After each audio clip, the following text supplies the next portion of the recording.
తెలంగాణ ప్రభుత్వం కీలక నిర్ణయం తీసుకుంది. రాష్ట్రంలో సిబిఐ దర్యాప్తునకు అనుమతిని ఉపసంహరించింది.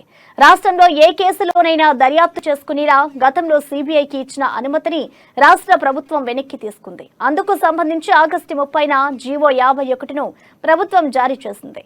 రాష్ట్రంలో ఏ కేసునైనా సిబిఐ దర్యాప్తు చేయాలంటే రాష్ట్ర ప్రభుత్వ అనుమతి తప్పనిసరిగా తీసుకోవాలని జీవోలో పేర్కొంది.